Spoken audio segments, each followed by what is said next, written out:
There's a plant growing in ditches, old farmhouses, and abandoned gardens across America and Europe right now that most people spend years trying to eliminate. They spray it, dig it out, burn it, and it comes back anyway, thicker than before. What if I told you that instead of fighting this plant, you should be planting it on purpose, because it can feed your chickens, your rabbits, your pigs, your goats, and your garden soil, all without spending a single dollar after the first cutting?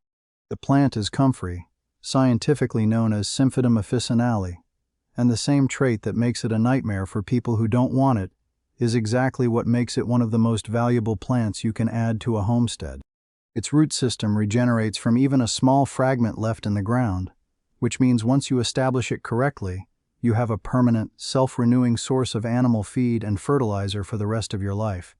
Stick with me through this video, because by the end you'll know exactly how to plant it, how to feed it to your animals safely, how to turn it into liquid fertilizer, and why homesteaders who discover this plant almost never go back to buying commercial feed supplements or bagged fertilizer again. Comfrey isn't some trendy discovery from a permaculture blog. Physicians in ancient Greece were already using it 2,000 years ago. Dioscorides, the Greek physician and botanist who served in the Roman army under Emperor Nero, documented comfrey in his medical text De Materia Medica around 65 AD, describing its use for healing wounds and mending broken bones. That's actually where its common English name comes from, knitbone, because for centuries people genuinely believed a poultice of crushed comfrey leaves could help fractures heal faster. Pliny the Elder also referenced it in his Natural History around the same era. For nearly 2,000 years, comfrey stayed in that role, a garden herb tucked into the corner of cottage gardens across Europe. Then in the 1950s, a British researcher named Lawrence D. Hills became fascinated with comfrey's potential as more than medicine. He founded the Henry Doubleday Research Association in Essex, England, and spent decades studying comfrey varieties, eventually developing and promoting a specific cultivar called Bocking 14.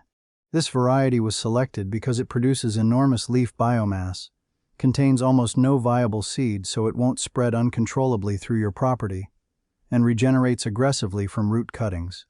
Hills documented that comfrey could be cut 4 to 5 times per growing season, producing yields that rivaled or exceeded almost any other forage crop grown on the same amount of land. His research quietly reshaped how homesteaders in Britain thought about self-sufficient farming, and that knowledge eventually crossed the Atlantic, though it's still surprisingly underused in American backyards today. To understand why comfrey is such a powerhouse, you need to look at what it's doing beneath the soil surface. Comfrey develops a deep taproot that can reach down 8 to 10 feet into the subsoil, far deeper than almost any vegetable or common cover crop you'd plant in a garden bed. That root system acts like a mining operation, pulling up minerals like potassium, calcium, and phosphorus from soil layers that shallow-rooted plants simply cannot access. All those minerals get concentrated in comfrey's broad, hairy leaves.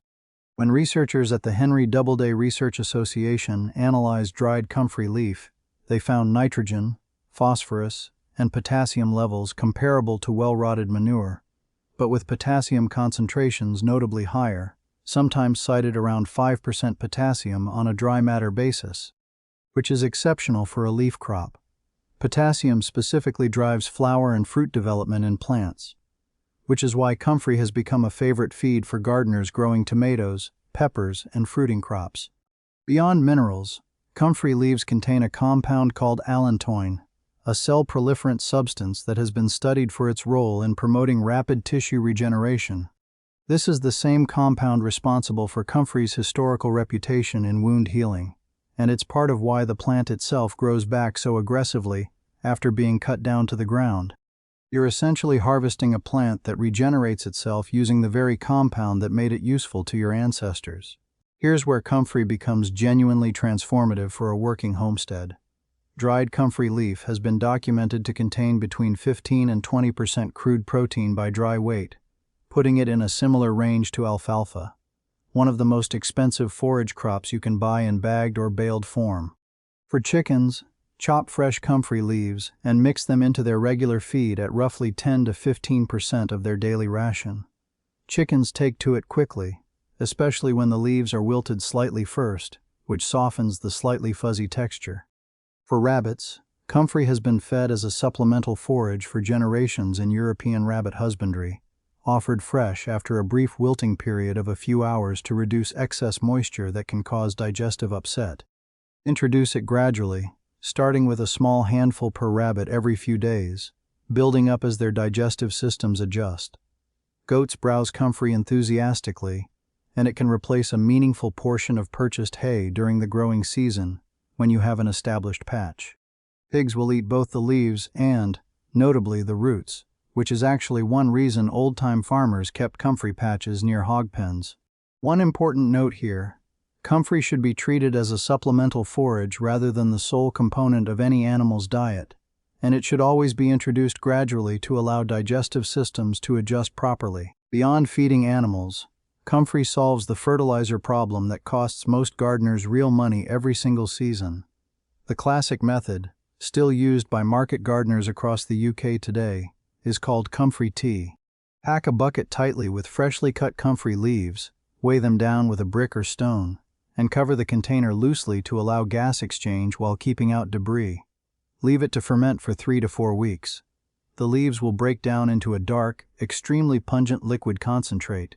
Yes, it smells genuinely awful, strong enough that most people brew it far from the house, but that liquid is loaded with the same potassium and micronutrients that made the leaves so valuable in the first place. Dilute this concentrate at a ratio of roughly 1 part comfrey tea to 10 parts water before applying it to the base of tomatoes, peppers, squash, or any flowering and fruiting plant in your garden. If the smell is too much for you, there's a simpler alternative called the chop and drop method. Simply cut comfrey leaves and lay them directly on the soil surface around your garden plants as a nutrient-rich mulch. As the leaves decompose over the following weeks, they release nitrogen, potassium, and organic matter directly into the root zone. Comfrey leaves are also an excellent addition to compost piles, since their high nitrogen content and fast decomposition rate help heat up a compost pile and accelerate the entire breakdown process, functioning almost like a natural compost activator. Now here's the part that determines whether comfrey becomes your homestead's best asset or an unwanted problem. Always start with the Bocking 14 cultivar if you can source it, since it was specifically bred to be sterile and won't spread by seed across your property. You'll typically start comfrey from root cuttings rather than seed, small sections of root about 2 to 3 inches long, planted about 2 inches deep in well-draining soil with the top of the cutting facing upward. Space plants roughly 3 feet apart, since mature comfrey plants spread wide and develop substantial leaf canopies. Choose your planting location carefully and permanently, ideally along a fence line, at the edge of your garden, or near your animal housing, because comfrey is genuinely difficult to remove once established. Any small root fragment left in the soil after digging will regenerate into a new plant, which is exactly the trait that makes it so resilient and productive, but also means you should never till comfrey into a bed you plan to plant with something else later. In its first year, allow the plant to establish before harvesting heavily. By the second year, a healthy comfrey plant can be cut back to about 2 inches above the soil 4 to 5 times throughout the growing season, and it will regrow vigorously each time. A single established comfrey patch, maybe 10 to 20 plants, can realistically supply enough leaf material to supplement feed for a small flock of chickens, a few rabbits, and produce multiple batches of liquid fertilizer across an entire growing season, all from a plant you'll never need to buy again after that first root cutting. If this changed how you look at the weeds growing in the corners of your property, subscribe to the channel. Leave a comment telling us if you're already growing comfrey or planning to start, and give this video a like so more homesteaders can find this old, nearly forgotten plant.